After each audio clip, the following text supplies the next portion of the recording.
Le Trésor, Laurent Mathieu. Bienvenue dans ce journal, voici les titres de l'actualité. 450 invités, 21 coups de canon, c'est jour d'investiture aujourd'hui à l'Elysée pour Emmanuel Macron. Le président français va rempiler pour un deuxième mandat. Les défis du quinquennat à venir, ce sera un décryptage en direct signé Adeline Percept à Paris. Il y a 20 ans, un double meurtre raciste secouait la Belgique.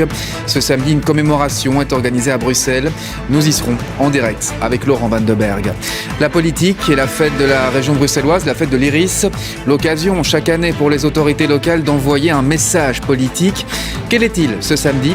Réponse sur place avec Imad Messoudi. Au moins 22 morts, c'est le bilan provisoire de l'explosion qui a ravagé un hôtel à Cuba. C'était un palace bien connu de la Havane.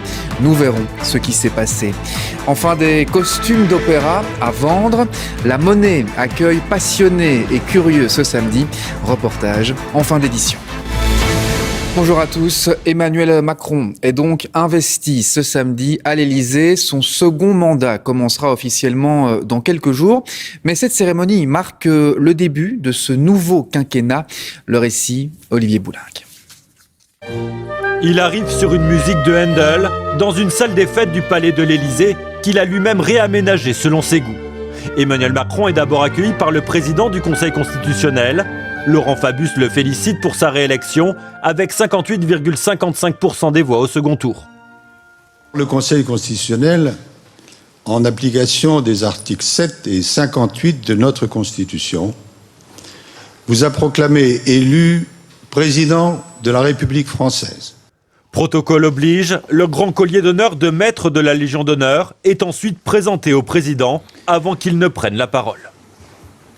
Là où de nombreux peuples ont décidé le repli, le peuple français a fait le choix d'un projet clair et explicite d'avenir. Deux mots sont revenus plusieurs fois dans le discours du président, agir et servir, comme des mantras pour ce second mandat. La grande puissance écologique. Chaque jour du mandat qui s'ouvre, je n'aurai qu'une boussole, servir. Servir notre pays, servir nos concitoyens, servir nos enfants et notre jeunesse. En descendant de l'estrade, les premiers regards tendres et complices vont à son épouse. Viennent ensuite les poignées de main à l'homme qui est encore son Premier ministre et au président des deux chambres. Puis des échanges très chaleureux avec ses deux prédécesseurs, Nicolas Sarkozy et François Hollande. Emmanuel Macron s'avance peu après vers Édouard Philippe, tape sur l'épaule et complicité affichée avec l'ancien locataire de Matignon, comme pour faire taire les rumeurs de brouille entre les deux hommes. Dans la salle sont aussi présents des soutiens et des alliés de plus ou moins longue date. Ici, tout le monde guette qui pourrait être membre du prochain gouvernement.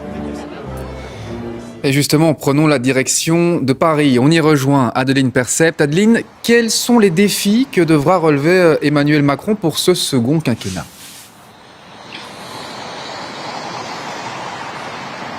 Bien, sécurité, plein emploi, écologie, ces priorités, Emmanuel Macron se les est fixées dans son discours. Un discours dans lequel il a beaucoup repris un terme, agir, oui, mais comment et avec qui? D'autant que le président est très attendu au tournant. Vous le savez, 28% des Français se sont abstenus dans cette élection. 41% ont voté pour Marine Le Pen au second tour. Et au fond, il y a deux défis immédiats pour le président Emmanuel Macron. Le premier, c'est d'essayer d'avoir une majorité présidentielle à l'Assemblée nationale. Et on le sait, le président est en train de vérifier une à une chaque investiture de son parti dans le cadre des législatives qui auront lieu maintenant dans un peu plus d'un mois. Et puis le deuxième défi, c'est de trouver en moins d'une semaine un Premier ministre ou une Première ministre qui soit capable de relever ces défis et capable d'affronter aussi une prochaine réforme des retraites qui est très attendue et très redoutée. Et le moins que l'on puisse dire, c'est que ça ne se bouscule pas au portillon